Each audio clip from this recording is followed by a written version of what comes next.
What's up, you guys? My name is Keem, and this here is my girlfriend, Steph. Hi. And recently we ate at Spoken English. Yeah, we went to Spoken English for my birthday. I said I just wanted to go out to dinner, and I had watched a YouTube video about places to eat in DC, and Spoken English was on that video and caught my eye. So I said I wanted to eat at Spoken English for my birthday. Yeah. So a little bit about Spoken English. It's a Japanese-inspired, standing-only, communal-style restaurant that takes elements from the tachinomiya style bars and the kushiyaki restaurants in Japan. And it's located in the hearts of Adam Morgan at the Line Hotel. And a little bit about the restaurant. It's founded and owned by Chef Erik Bruner-Yang, and he's known for other restaurants in DC such as Toki Underground, Paper Horse, Maketto, and Brothers and Sisters, and many, many more. And at Spoken English, you are served small plates, skewered style food, and large communal style plates or dishes. Yeah. And they also have a chicken yakitori meal, which I believe is meant to be shared between 2 people, which is one of the meals that we did. And then they also have a whole roast duck meal, which is meant to be shared between 4 or 5 people. I think our chicken meal was 5 different plates. It was like 5 or 6 different plates. Yeah, 5 or 6 different plates. So yeah, I mean, I think there's lots of mix and match options. So we did the chicken yakitori, and then we also got 3 different, I guess, small plate meals, which was a perfect amount for 2 of us. I think. Yeah. No, I think so too. What do you think of the ambience? I loved it, yeah. So I had never been inside the Line Hotel before. So you actually have to walk into the hotel and through the Brothers and Sisters restaurant to get to Spoken English, and it is a beautiful hotel. So it's like the entryway is just really gorgeous. And then Spoken English is in like a basement kitchen. Kind of walk down the stairs and into this very intimate communal atmosphere. Yeah. So you actually eat in the kitchen. So you see the stove and the prep tables and the bar, and it has just 2 communal tables, standing room only, and I think each table I think it's a total of 16 people can fit in there at a time. So you're standing right next to your neighbors, and yeah, I just think it's a wonderful ambiance. It's casual.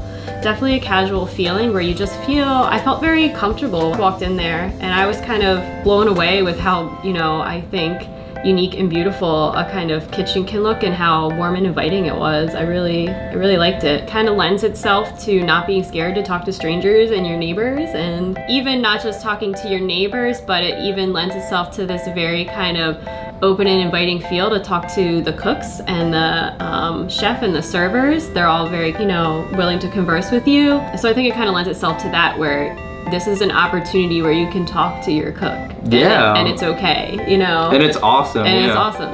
So let's talk about the food. The style of the restaurant is very communal, like we've been mentioning. There are a lot of small plates, skewers or kushiyaki, and just large shareable dishes. I think there's the Peking duck and then the chicken yakitori for the large plates.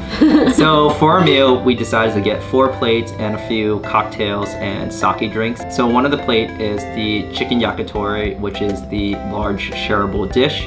And then we got 3 other kushiyaki and small plates as well, which were the Bernardo. It was a branzino with fennel on it and like other flavor and seasoning. Then the other 2 dishes were the blood cake and the duck katsu. I don't know, babe, what do you think of everything that we had?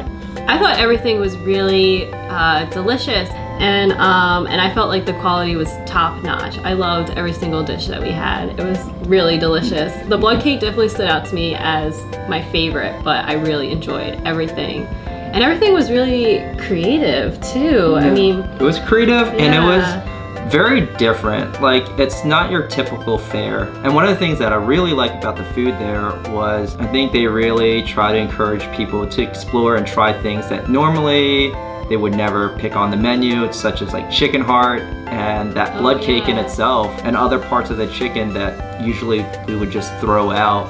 That one part of the chicken yakitori meal that I think it was the chicken wing, but then they put candied black olives on it, and it was just a really interesting flavor combination, and I really enjoyed it. It was really good. Yeah.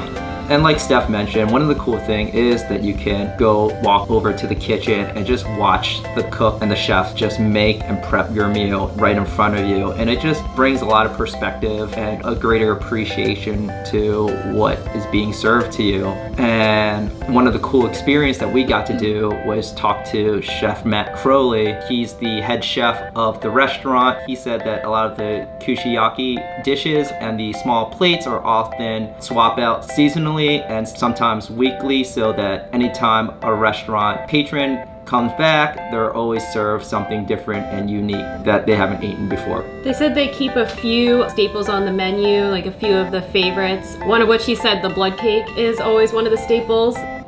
Both him and the other chefs there have like a creative outlet to rotate and create new meals, so the menu is always rotating, which was really awesome. I guess the large plate meals are consistent as well. Yeah, they don't really seem to change, and he just walked us through his thought process about some of the dishes and the food and why he serves the food that he serves. So it was really special for us too. And you know, for Steph's birthday, like kind of surprised her with a dessert dish that I believe wasn't on the menu yet. But yeah, it was such a sweet surprise. It wasn't something that either of us were expecting for my birthday. I think when he made the reservation, there's like a little note where you can mention what you're celebrating. So I think he mentioned that we were celebrating my birthday, but not really thinking anything would come of it. Yeah. So they brought out these little champagnes and a dessert with a candle in it, and it was just really sweet. Yeah, no, it was a nice touch. Yeah, it was like really special. It made it special. It was special. Overall, the staff were amazing. The servers were very knowledgeable and they were very friendly. It was just really nice that you can have a very personable conversation with everyone working there, and we got to talk to other people eating dinner at our table too. Yeah. And then like to our like left or right, depending on